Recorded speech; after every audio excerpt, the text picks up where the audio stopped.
Welcome to the intersection of technology, cybersecurity, and society. Welcome to ITSP Magazine. You're listening to a new The Hacker Factory podcast with hacker maker Phillip Wylie. You're about to discover what the role of a professional hacker entails, the different specializations it holds, and what it takes to learn and become one.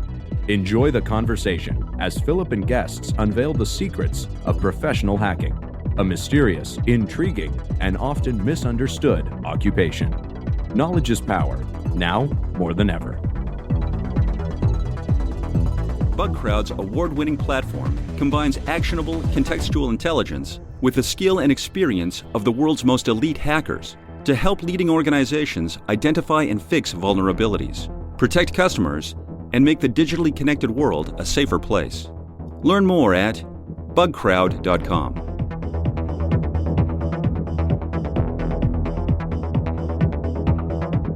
Hello and welcome to another episode of the Hacker Factory podcast. I'm your host, Phillip Wylie, the Hacker Maker. In each episode, I have a person with a unique journey into cybersecurity, and hopefully their stories will resonate with you. And this episode, I've got someone on that's a friend of mine that I've met through the cybersecurity community. He does a lot of speaking. Great person and a great person to have on the show because he really is big on mentoring and helping others get started out. So thanks for joining, Matt. Great. Thank you so much for having me, Phillip. It's a pleasure to be here. It's great to have you. So why don't you tell our listeners a little bit about yourself? Sure, absolutely. So I hail from the Cincinnati, Ohio area.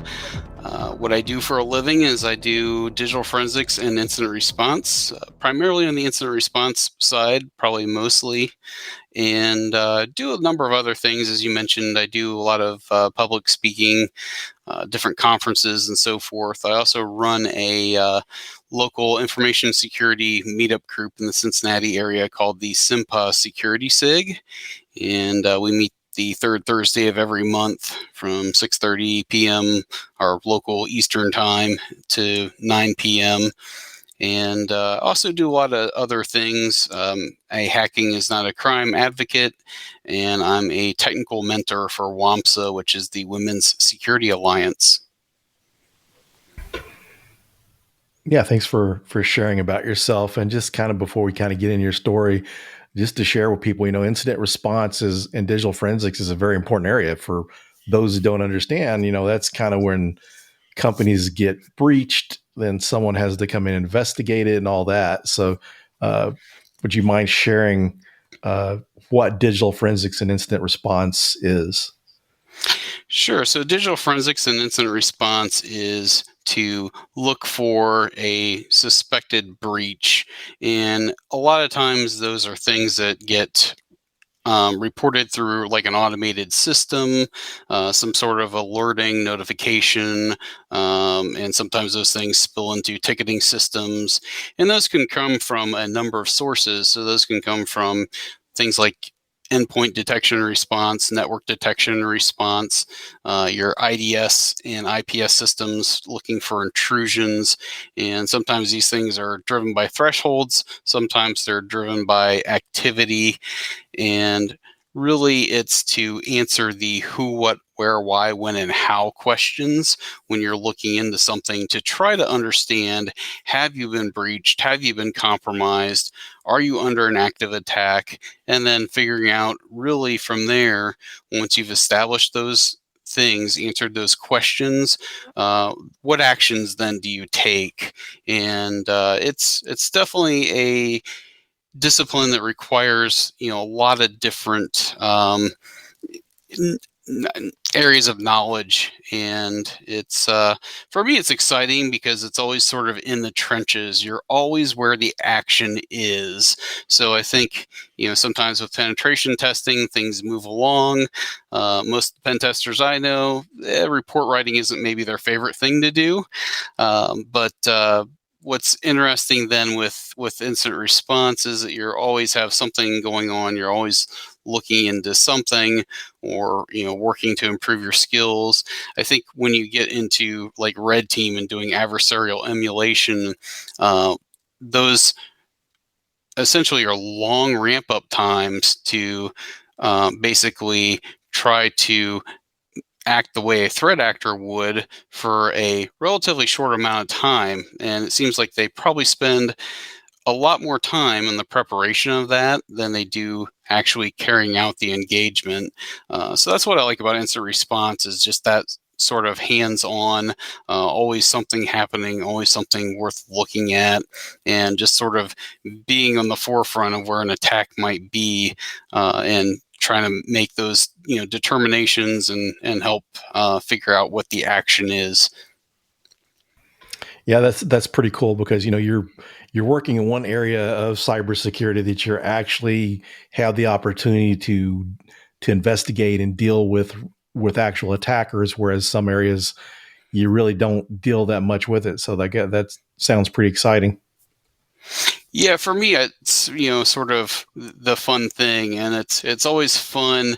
I always tell people, repeat after me, attribution is hard. And when I get that response back, I usually smile and say, yes, it is. But you try to do that to the best of your ability. And sometimes you may not always understand the true origin of an attack. For example, if somebody's behind a VPN node or a Tor exit node, it's going to be very difficult, if not near impossible, to really know where those things started. It almost has to be an incident of epic proportions where you might have like a law enforcement involved or something like that.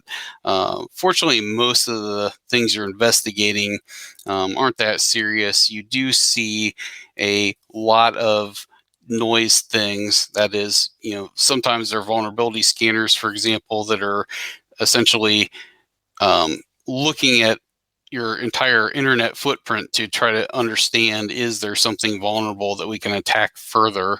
And sometimes it's trying to head those things off at the pass.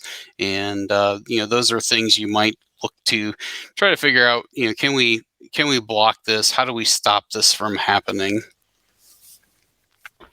Yeah, that's one of the things too. A lot of people that are drawn to pen testing or red teaming really like puzzles and a challenge, and it seems like you get a lot of that in incident response. Yeah, I would definitely agree. There's a whole lot of piecing things together. And I think the other thing I like about incident response is you almost need a little bit of a jack of all trades sort of background to be effective at the job. And what I mean by that is that it helps if you have sort of a systems administration kind of background and a sort of blue team defending things type of background, because you have to understand what defense capabilities are and then how they work, and in order to make recommendations.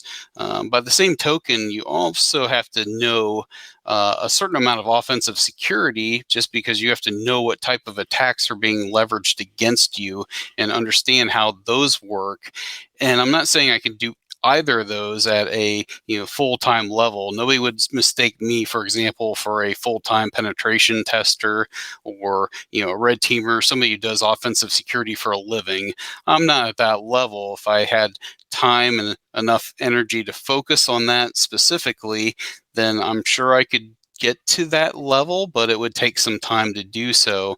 But I have a decent enough understanding of the fundamentals that it really helps me do all of those things. And then you add another layer with incident response, which is knowing how to investigate and trying to understand what happened and looking for things that are bad. And sometimes they're not just technical things. I can think of a very recent example where I saw some stuff that looked like some really weird testing going on. It was eyebrow raising, and the person that I was looking at, you wouldn't think they would be somebody who would be specifically doing a whole lot around offensive security, but they were definitely in the security space. And so sometimes you just reach out to a person and ask and say, hey, here's what we're seeing. This looks kind of weird. Can you explain what's going on here? And so these interpersonal things, I think, is another thing that sort of is a differentiator with incident response. Is sometimes you just have to go talk to people. because you could spend hours and hours and hours trying to investigate something and understand what happened. Sometimes you can get a quick explanation and like, oh yeah, here I was testing this completely other thing that I didn't mean to trigger this kind of alert, and they'll send you a link to the article that's maybe from Microsoft, for example, and you can see the command that they're executing right in that same article. And so at that point, you can put the thing to rest. That's a whole lot easier than digging through sort of the technical artifacts for hours and hours upon end. You have to use good judgment, I think, as part of that. So it's one of the things where you have to have some interpersonal skills. And normally when we think of that in the security space, we're thinking of like social engineering and, those sort of, engagements that can also include physical penetration tests, things of that nature. But incident response, you actually get a little bit of that as well. That's kind of interesting too, because I don't have much experience in that area, but I know that there's a lot of cases things aren't always the way it seems, because I had one of my first security jobs. We did a little bit of everything, and there was some suspicious stuff going on that this software vendor was reporting to us, and come to find out it wasn't anything malicious. This developer that we had was just kind of downloading the source code and stuff and trying to reverse engineer and figure out how it worked. And we thought this guy was up to something nefarious or something. So we investigated, and then come to find out when they talked to the guy, says, no, I was just trying to figure out how the software worked. He was just downloading source code and, reverse engineering it. So it wasn't anything bad at all. But, I'm sure you run into a lot of cases of things like that. Someone's doing something and it just looks scary. Indeed. And it's funny that you mentioned that kind of an example. So I gave a talk. I've given it a number of places. It's called Lend Me Your IRs. And it was really my 3 favorite incident response investigations. And the first example I give was an unknown attachment that looked an awful lot like a known attack, which was the flawed Amy Rat, which is part of the Nakurs botnet. And so why it was newsworthy was because it was targeting banks, but it was using Microsoft Publisher files. And that's just not normally a file type you associate with the most common payloads. It's very common to see, Word files, even HTML file attachments, Excels with, or spreadsheets with macros that can do all sorts of malicious, nefarious things. And even to an extent, Adobe PDF files have had sort of that history. But it was kind of attention grabbing because it was Microsoft Publisher. And it was funny because I talk about all this stuff I did to investigate this file.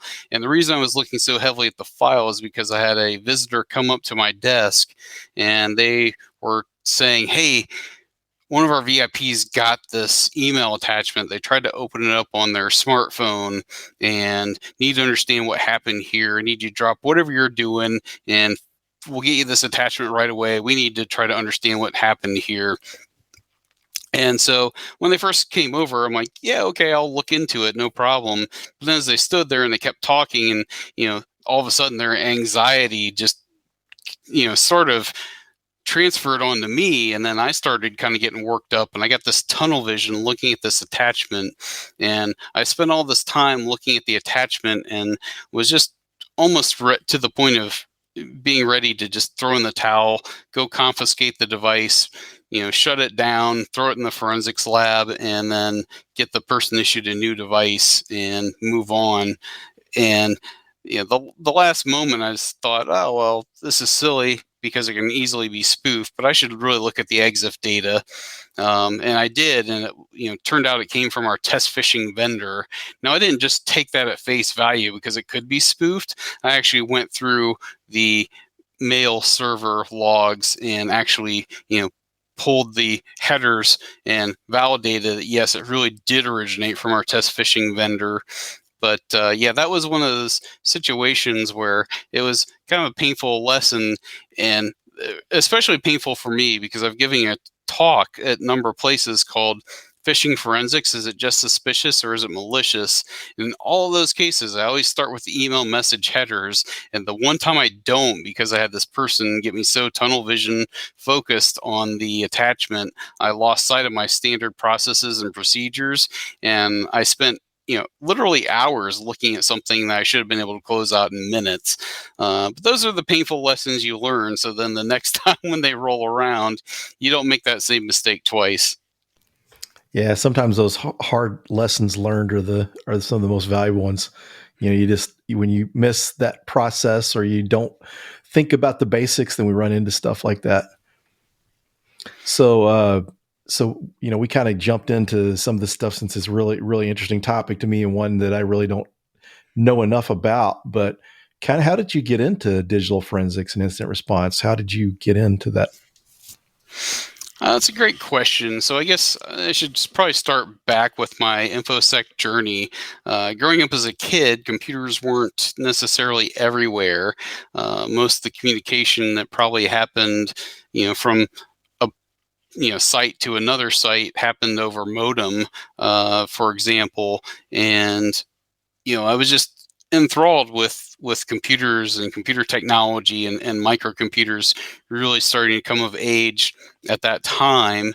And being a kid, it was new and exciting. That's how I viewed it. I was just always amazed at the technical wizards that could take something and sort of bend it to their will, and it would respond and do what they wanted. And it would sometimes be things that the designers never had in mind. And it was just, so always fascinating. And then, the movie War Games came out, and that was just, next level. It was just exciting. And it was, those early childhood memories and working with computers and, some of the early video game consoles that, even ones that predate Nintendo, it was where the interest probably sparked. And then around 1995, I got a hold of an Information Week magazine article, and Dan Farmer had authored Satan, which is the security analysis tool for analyzing networks. And he was really making a lot of headlines because he'd released this for free. And so for people listening, if they're familiar with Tenable's Nessus scanner, they're familiar with things like Metasploit. Before those things existed, really the security analysis tool for analyzing networks was the first open source utility that would scan for multiple vulnerabilities, and he had released it for free. So there was a big debate happening at the time of whether this was a good thing or a bad thing, who was using it and for what purposes. People could use it to secure their networks, but they could also use it to try to break into networks. So it was a real novel concept. But what really struck me is that he was working for Sun Microsystems at the time, and his entire job was computer security. Back in 1995, that really wasn't a career path. I never heard of anybody else that had a job focusing specifically on computer security. And so for me, I thought that was the most exciting thing. And for anybody listening, I hope they don't get discouraged if they have a hard time landing that first information security job, because it's really hard. It's probably one of the hardest job moves I ever had to make. In fact, it took me literally 20 years to make that 1995 until 2015 when I got my very first information security job opportunity. And what I did along the way is I spent a lot of time paying my dues, working in IT, did systems administration for quite a number of years. I'd always been really interested in information security, went to a ton of conferences, went to a lot of meetup events and so forth, but I wasn't real good at networking per se, because I mostly kept to myself, except for people that I knew who they were. I could maybe go and talk to them just to let them know how much I appreciated their work and their research and their information sharing. And some pretty prominent people in the industry that it wasn't really till a little bit later then I kind of got out of my shell a little bit, and I gave a talk at DerbyCon 5, was the first big security conference talk I gave. And it was shortly after that I actually got the opportunity to get in an information security job. So for me, it was kind of going from that system administration side to really doing security by extension, just on what that job was, until I had enough relationship established. And if I had known back then that speak at a conference like DerbyCon, a high profile conference, was the instant credibility I needed to get a job opportunity, I probably wouldn't have waited so long. But that's kind of how it happened. And I was previously more of a security jack of all trades before the role I have now. And so I kind of had a chance to do a lot of things, from vulnerability management, and also doing some AppSec stuff to do manual validation, because just because a vulnerability scanner says something's vulnerable or not vulnerable doesn't mean that's really the case. Some things you have to look at firsthand and learn how to do that. So I've done a little bit of that stuff, but for me, it was just sort of that excitement, I think, of always being on the front lines and tearing into and trying to answer the question. And where I was at with a previous employer, it was only a small part of what I did, but I was really the only person we had that was, capable of doing the incident response and, looking at log files, pouring through the SIM, looking at packets, understanding what's happened, and had enough time spent studying offensive security to know sort of what I was looking for. And so that was really what I wanted to focus on. And fortunately, it worked out for me. So for anyone that's wanting to get into digital forensics and incident response, what would you recommend? I would recommend a number of things. So make sure you really understand systems at the host level. Make sure you know Linux and Windows pretty well. There are certain things you should know, like how to look at processes that are running on those kind of systems. And knowing the commands and the tools or utilities you would do, or you would use for that, rather. And for example, just knowing in Linux that the most of your log files are going to live under /var/log. Knowing in Windows, for example, that the 4 base logs are going to be application, setup, security, and system. And just knowing how to kind of look at those logs. I would recommend anybody have at least a basic knowledge of knowing how to look at packets in like Wireshark utility, something like that. Spend some time looking at PCAPs, and if you can find online exercises, more power to you. I think right now it seems like there are a lot of ranges, CTFs, and that sort of thing, and they tend to slant a little heavy to the offensive security side. So one of the options that's out there in NISA, ENISA, is basically part of the European Union, and they actually have some great free resources out there. So they have some technical training, and with those you can download the virtual machines, and they're pretty lightweight, so you don't need a monster system to run these. They also have the lab guides and really all the training modules that you need. Really everything is there, and it's absolutely free. So for American audiences, you may have to get used to looking at international English. So some words are spelled a little differently, for example. You may have to get comfortable with, UTC logs and, things that are in Greenwich Mean Time, as opposed to, Eastern Standard, Central Time, or Pacific Standard Time, that type of thing. But once you get past those things, they've got really awesome training resources that are out there absolutely free. The other thing I would caution people of about ENISA is that they get into some legal aspects. And so some of those European laws don't necessarily translate to United States law. So you always have to know that there's probably going to be some overlap there, but also take all of those things with a little bit of a grain of salt, because some of the laws are going to be a little bit different from from European Union law to what's legal there versus the United States. But for the most part, the training is really good stuff, and really good places to start, I think. So in digital forensics and incident response, a lot of other areas of security, sometimes certs can be important. Is that area, is it important to have certifications? So I think this is a debate that rages a lot, and I see and appreciate all aspects of what people are saying. Um, I think having some good base certifications is probably a good thing. Um, CompTIA, I think, has some good vendor neutral certifications.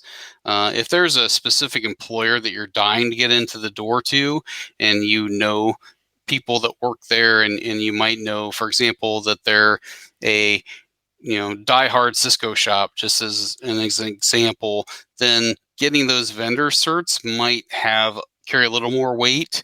But then again, if you have those Cisco certs, you're applying to somewhere that predominantly uses Palo Alto security devices, it can kind of hurt you there. So, if you're just sort of looking within a specific market space, I think probably the vendor neutral certs are probably the best type of things to look at.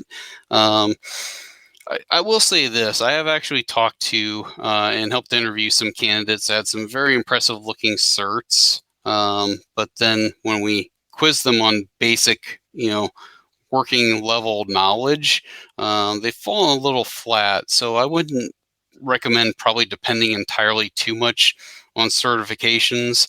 They have a good chance of getting you an interview, but really your personality and your knowledge are the types of things that'll get you a job.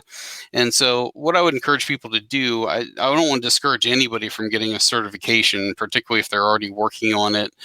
They've invested a lot of time, energy, money, resources, whatever it is. But I would just sort of caution them to kind of go beyond the certs.